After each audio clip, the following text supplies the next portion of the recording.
Namaste, everybody. My name is Maria Turco, Chief Yogini of Honor Yoga, and I'm so excited to be here today. We are with Mellk, Bridgette Riepl, hey, and Kathi Szabo. Hi. And we're here to talk to you a little bit about the VibeWell organization, VibeWell Honors Festival happening on May 11th, and the Honor Yoga Foundation. So you guys ready? Yeah, sure. I feel like I'm sort of ready, but can we do like a yoga thing wearing shoes? Like I looked down, I was like, this doesn't feel right? Yeah. Shouldn't I look much more yogic for this? Yeah, you can. I apologize to everyone watching. Let me sit like a yoga person, just so we're we very can, like believable here. Yeah, we are yogis. All right, so ready? Here we go. I'm gonna sit like this the whole time. All right, we're good. We're in Sukhasana. We are so ready. We got like a. I got kind of a half going on here. We could stretch. Do you want me to hold your leg and you could just do Janu Shirshasana the whole time? Good. I'm good for something. Do you do adjustments too? I mean, I got you, girl. All right. Thank you. On to the important things. So let's start with you, Bridgette. VibeWell. Tell us a little. When did you found it? Why did you found it? And what is it? What is the organization? So hi everybody, I am Bridgette Riepl. I am the founder of New Jersey Yoga Collective, and from that, the VibeWell Yoga Festival, I had this dream of what has become New Jersey Yoga Collective probably for 5 or 6 years. I've been teaching yoga for about 9 years, and I noticed really early on there was this, I probably will overuse the word vibe, but I'll start here, vibe, of people thinking they had to go outside of New Jersey for great yoga experiences. They had to go to the city, they had to sign up for a festival that was in far off places, they had to practice with the teacher that they saw on the cover of Yoga Journal. And I noticed almost immediately in my practice, I was like, wow, there's incredible teachers within a 30-minute drive of my house. Like, I don't have to go that far, which I super appreciated when I had twins in 2012 and I really couldn't go very far, right? Like I wasn't signing up for the amazing training out in XYZ California, right? Because I was like, yeah, no, I'm like breastfeeding 2 children on the regular. So I was super grateful for the teachers that lived near my home that I could go and practice and learn and do a 2-hour, 3-hour, 4-hour workshop with them and feel super invigorated as a student and a teacher.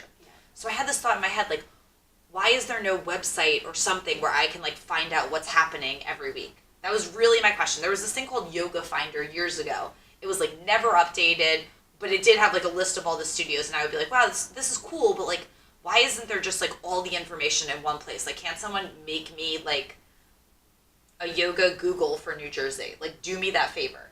So, however many years later, I was like, I'll make it. Myself. Yeah, I was like, I'm done complaining. It's been like a lot of complaining. I can't lie. I'm just gonna do it.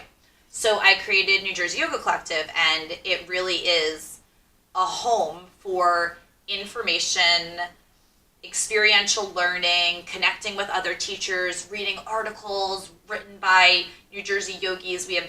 I did a whole series that I really loved in like November, December, A Letter to Yourself, which was inspired by the New York Yoga and Life magazine. Mm-hmm. They did that, and people were going wild for it, and it was really interesting. It brought people to yoga that I didn't even think had like an interest in it. They were like, I want to be a part of this project. Like, should I go to a yoga class too? And I was like, yeah, you have to. That's the rule, even though it clearly wasn't. But it's really become this amazing like connective space. And within 2 months of starting it, people started asking, like, oh, well, are you going to have a festival? And I was like, sure. Yeah. Yes, I am, right? And I was super lucky. I had a couple of friends, that were affiliated with the Asbury Hotel, and then through that, the Asbury Lanes, and a couple really amazing businesses. Like, I can't say enough about iStar and Asbury Park and everything that they've done to, like, make it easy sort of for me to grow that right away. And we had the festival in October, and it was unreal, October of last year. And coming off of that, within a week of like washing my face and feeling like a normal person again, I was like, okay, bigger, more, something, but what? And then we started to talk. And Honor Yoga and Maria, who, if you know her, if you've listened to blogs, she's an incredible human. She gives everything she has to everyone. And she was like, I want to do a festival, but I don't want any money or recognition, so I apologize that I'm giving you recognition. She's like, I don't even like need need my name on it. I like don't even care. I just want to do this. I want like 1,000 people to come together and raise money so more people do yoga. And I was like, oh my God, this is the piece of the puzzle, right? So to me, it was inclusivity of all people doing yoga in New Jersey. The idea of someone in Weehawken practicing with someone in Cape May, with someone in Princeton, with someone in Red Bank, is really, we're all at most 3 hours apart. Right. So where in other states, your community is your town or your city, here we are the New Jersey Yoga community, the New Jersey Yoga Collective. Like we all feasibly can practice together once a year, twice a year at least. We should. It's cool. It's cool. And okay, so like inclusivity of yoga teachers and students, great. Maria and I feel like you guys all came together and brought this idea of inclusivity of people who need yoga. Not just are doing yoga and love yoga, but like, okay, let's go one step bigger and let's include the people who need yoga, are afraid of yoga, could really use yoga, could use maybe not even like an asana class, but just like the connection of someone being like, hey, it's cool to like hold your hand and see that you're amazing. And my friend Serena Sofer, she says it best. She's like, the word namaste, I know it means the light in me honors the light in you, but really it's like, I get you, you get me, and we're in this together. And that's not something that we should like be afraid of or shy away from or act like we're too cool for. Like we should be able to look at someone, look them directly in the eye and smile at them and make their day a little bit better because they're like, wow, no one's smiled at me in a week, right? Yeah. Or did you ever read that study? They say like hugs are so necessary for growth in life and you really should hug 12 people a day to feel like that transformative change in yourself. Yeah. And it's funny, you think like how many people go through their life, their day, and probably don't have any human touch. Right. Right. In yoga, we touch a lot. Right. We hug a lot. We smile a lot. Right. So I feel that the Honor Yoga Foundation, who the VibeWell Honors Festival on May 11th is benefiting, is creating a space, a platform, and a community for inclusivity. And there's no person who is not potentially reached by this foundation. The story one of you told me that really struck me, that there was a student coming to class who was clearly dealing with some sort of, like personal issues, however you want to describe it, but he really couldn't be in a group class, right? It was really challenging, and the Honor Yoga Foundation was able to create a scholarship for a teacher to work one-on-one with that student so that he could get to a place where he could be a part of a community class without feeling that was really setting off triggers inside of him. And I'm like, wow, that person probably would have been turned away or kind of like left to the side. They wouldn't have had that opportunity had the Honor Yoga Foundation not created something that enabled the teacher to really like dive deep and go there and open their heart and spend the time and be one-on-one and lift his confidence and capability to a place where he could be a part of the community and feel very much, like he had found his home. Yeah, and that's the whole reason for the Honor Yoga Foundation, is to really let people who aren't in our studios, they have no idea what yoga can be for them, what the benefits are for their lives, and to bring it to them in those ways. So in that case, there was that connection, they wanted yoga, but in other ways we've brought yoga to people who have no idea.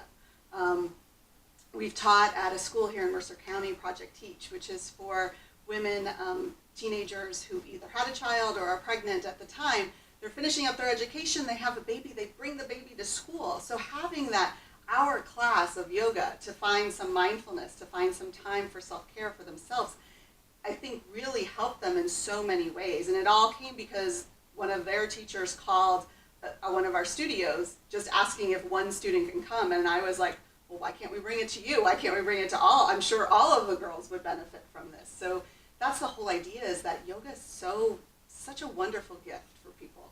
And to be able to bring that to people who aren't normally coming into our studios is really why we created the Honor Yoga Foundation. And I'm so excited that it's now growing and we're going to have this festival and there's going to be so many more people that are going to know about it. Yeah, as the chief yogini of Honor Yoga, it was my vision to create a brand that was accessible, right? But you have a lot of what I'm going to call fitness yoga brands out there that say yoga is for everyone. But at the end of the day, people who have challenges that can't get to the studio, or they have medical issues and they can't join a mainstream class, the foundation gives Honor Yoga the ability to for bringing yoga to everybody, not just to be like an empty platitude, like where Exactly. you say it, but it's not really accessible. And so thank you, Kathi, for like spearheading this and being the president of the foundation and giving our studios and really the entire New Jersey, Pennsylvania, and soon to be the nation, because we're opening up in 6 states, right? And so the Honor Yoga Foundation will be in all 6 of those states by the end of the year, and then go nationwide, next year. And you really are making a difference. You really are making yoga accessible, which is, it's not an empty platitude anymore. Whether you have schizophrenia or PTSD or you're a single mom, you're out there doing that work, bringing yoga to those people who need it most. And I think it's great. Thanks. I am so excited about it. But I think you're also doing something that's really important, and I would love for you to write an article on this, actually. I meant to ask you. I'm asking you now, so you have to say yes. I guess I have to say yes. But, so what you just said, fitness yoga, right? And I think everyone probably watching this, listening, if you're not someone who has been practicing at a studio that incorporates the other aspects of the yoga practice, you probably do just think about yoga as the physical thing. And I know so many people who are like, well, I can't do yoga. I don't want to do yoga. I didn't like yoga class. And I'm like, but that's not, yoga's not just downward facing dog, right? Like there's so many other aspects to the practice. There's so many other ways to give it some of the word is small and the definition has gotten even smaller, right? Like it's a 4-letter word and the definition I think has gotten like really tiny, right? It's like Instagram pictures of gorgeous things. Like that's become what people think yoga is. If we were going to go way back in time to like the full-on definition of this word, right? Like, or if you were going to go to India, I have friends that have gone to India and said, they were like, oh my God, all I did was breathe and drink water for like hours. And they were like, and I did it, I was like, so, but what about like when I go to class and it's like, right? And I was like, well, there's a lot of parts to yoga, right? Like there's a lot of different things that fit under that umbrella. And I think that the Honor Yoga Foundation is widening the scope of what people are seeing. I mean, my kids at their school, they're in 1st grade, and the school sent home a letter. They were like, we're piloting a mindfulness program with the 1st graders at the school. Awesome. So they come home and I was like, what'd you guys do? And they were like, I don't know, she like told us a word and then we closed our eyes and we had to just keep saying the word. I was like, you guys, you meditated. I was like, you did like mantra meditation. And they were like, Yeah, it says like, it was kind of like, Mwah. And I was like, what was your word? She's like, I don't know, it kind of sounded like, Mwah. I think they gave her like a Sanskrit word and, she couldn't repeat it. But the more we can do to widen the definition is also going to increase the ability to include more people. And that's just Definitely. a reality. Yeah. I mean, people who come to yoga for the first time, they think it's just a physical practice. Totally. And then you do this centering and sitting there and then the breathing exercises and they're like, oh, I didn't expect this. And to see kids get that. I was teaching last year for the foundation at a place in Trenton, and they were emotionally challenged teenagers. And all their instructor told them is they had to get on their mat. They didn't have to do what I was showing them, but they had to sit quietly on their mat if nothing else. And sometimes some of them would follow along and do the asana. Sometimes they would just lay there. And this one student, though, he was very much of just wanting to sit. And one day after class, I told them I was going to come around and give them shoulder presses, but if you didn't want to be touched, just put your hand on your belly. No hurt feelings, no problem. I think this young boy never had someone respect his wishes. And so he put his hands on his belly, and I walked by, and he opened his eyes, and he looked at me like, don't touch me. And I'm like, it's okay, I'm good. And then afterwards, he came up and gave me a big hug. The director of the center was like, I don't get that. I was like, I do. He was very, very thankful and grateful that I respected his wishes, but then after that, he opened up, he participated in class. It just took that connection, and I think that's what people don't understand is with yoga, it's finding that connection with people. Right.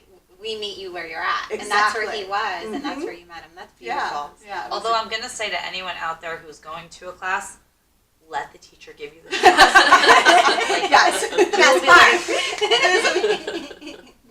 Right, and releasing all those hormones. Don't and those ever endorphins. miss the chance for the shoulder rub at the end of class. So Julie is presenting at the festival. I'm super thrilled. So excited. So a little bit about Julie. So we were hiring for a program director at Honor Yoga, and actually my cousin Lucia texted me, and she did one of those cousin texts. Hey, I have my neighbor who's really interested in working, for Honor Yoga or in the yoga industry experience. I kind of did a little eye roll. I was like, oh no, what if this doesn't work out? And now I feel, you do that because you want to give your cousin the opportunity to like refer someone. And then when I saw Julie's resume, and I'm like, oh my God, it's like a diamond. An angel has fallen into Lawrenceville, because she's got so much experience in New York, and I'll let her talk about her experience. And then I interviewed her, and I was like, oh my God, thank you, God. I looked up, and I was like, you sent me an angel. So did you know that? You're hearing that from her. Did you buy your cousin dinner? No, I owe her dinner. I definitely owe her dinner. Like bad neighbor juju. Yeah. That would have been awful. Yep, so here I am, sort of fresh from New York. I can't say that anymore. I guess it's been 4 years in Lawrenceville, but my teaching history stems back to 12 years in New York, and so it's 14 years now. I've been practicing for 20 years. I'm super excited for this festival. I used to teach New York City's Bryant Park yoga, and teaching 1,000 people is just like surreal. Nothing. Yeah, there's nothing else like that. And having all the people together and doing whatever it is they do. Maybe some of them do just sit on their mat and participate in the vibe of it. And it's phenomenal, though, especially in New York, where you're creating waves of serenity amidst the chaos. But I love the fact that you said, everyone in New Jersey, because obviously I'm new to New Jersey, is like 3 hours away, and that we can actually all truly get together, which it's just going to be so powerful. It's really powerful. Yeah, we have the advantage of not being such a big state, so Yeah. We can all practice together. So, yes, New Jersey, come practice with us on May 11th. That's the date. And the class that Julie's offering, I think, was something that VibeWell Honors were doing that's different than any other yoga festival that I've seen anywhere. Because generally the vibe of a yoga festival is yoga teachers, yoga students coming together to do more yoga, right? And you're looking for that advanced asana type of class. And when we sat down to plan the VibeWell Honors Festival, I think it was Evan was brought up, Evan Medeo, who Kathi Medeo and Evan run Honor Yoga out in Princeton. And he was like, well, aren't we going to have a beginner's class? Aren't we going to have a roots class? Like something for anyone to be able to come and feel that they're included in this festival, even if it's like the third time they've done yoga. Even if they want to spend the rest of the day hanging with all the vendors, trying the food trucks, like doing all that sort of like fun stuff, checking out the aerial yoga demonstrations, right? Like whatever it is, getting henna, getting massages, because truly you could come to this day, do the roots class, do a little meditation, and then just hang and have a great time, right? Like Right. reality of what this festival is going to be. It's outside, it's beautiful. So the class that Julie's putting on is a class for absolutely anyone who is at any place in their practice. If you've been practicing for 20 years, come and refine. If you've been practicing for 20 minutes, come and you won't have to feel like a deer in headlights. Right. Right. That's incredible. Like, that's amazing. That's not happening at any other yoga festival that I've seen advertised in our nation. Right. Everyone's doing the advanced, cool, funky stuff, right? Correct. Which is great, and I'm into it, and I've been practicing since 2002 when I was in college, and all my friends were going to the gym, and I was like, that looks not fun, but I'm going to come because, like, everyone else is going. And some girl was, like, teaching a yoga class upstairs in the gym, and I was like, well, I'll just do that instead, right? Like, that's why I started doing yoga. It's not, like, some big phenomenal story that, like, most people have. It was literally because I did not want to do the elliptical trainer. But, in the course of, like, my yoga experience, it always felt like festivals were for people who had been practicing for a long time. What we're trying to create with VibeWell is the idea that any person who has an interest in being a part of a community, high vibration, positive energy day is welcome, is more than welcome. It's for you. You're going to find things to do for the entirety of the day that are going to make you feel nourished and taken care of and a part of something that's bigger than yourself. And in a world that's filled with like iPods and iPhones and Snapchats and not even spelling out the word thanks anymore. Like, what is THX, right? It's a day where the world gets bigger. Right. And that's really special.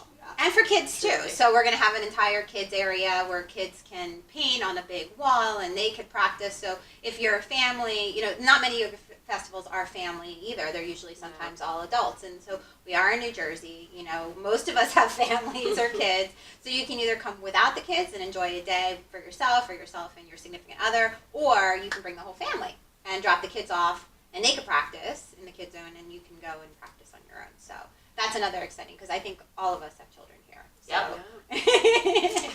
And we're probably thinking, do we bring the kids? I'll tell you guys my plan. I'm gonna like have my husband bring them for like 2 hours, and then pull them on out of there. Like I think that's a nice plan too. Yeah. Let them come do their thing. Maybe I'll like guilt him into taking my class, and then I'll be like, okay, you guys, you did your due diligence today. Yeah, because you know, I don't know if your kids are like my kids, but they make a beeline whenever I say yoga, because everything's always about yoga. Like you've got yoga everywhere in this house, and so like you know, I have to try to infuse it wherever I can. And I know when they turn like 20, it'll be like, Mom, I did yoga and I'm gonna cry because they finally have come around, but we're not at that phase yet. We're Hear that you'll have like I have one that still makes fun until it tells me I'm a hippie. My yoga hippie friends is what he calls people that I hang out with at yoga. And then there's my daughter who is just as much into yoga as I am. And I'm like, we don't first look like thing she did hippies. was find a yoga studio when she moved to California. That's so. awesome. Yeah, and if we didn't say this about Kathi Szabo, she actually owns and operates a studio, actually the first Honor Yoga franchise. So she is far from a hippie. And which one is your studio? Hamilton, Honor Yoga Hamilton. Awesome. Yeah, great.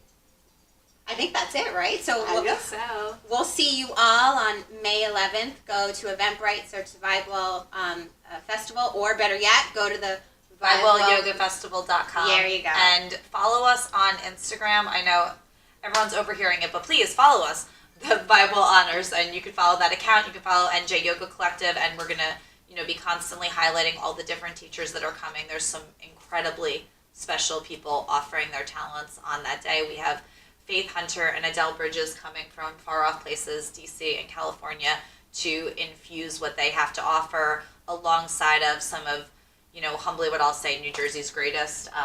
I feel really blessed to be teaching with my friend Vanessa Vanoy. She's the founder of Headstands for Hunger, which is a charitable organization that does humongous practices to feed hungry people and pets, and everything is by food donation. So she's coming, and we're going to teach together, which I think is really special.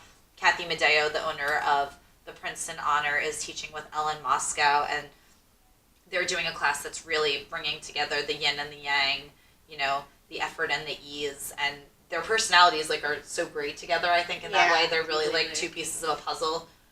Evan is teaching meditation for us. Eleanor Zampati is coming and doing acro yoga, which I know so many people have been asking and wanting to learn more about how to partner and fly. And she just wrote an incredible article for New Jersey Yoga Collective about how you don't need wings, and that acro yoga can really give you this moment of lifting up and at the same time connecting deeply with another person and finding trust, where we live in a world where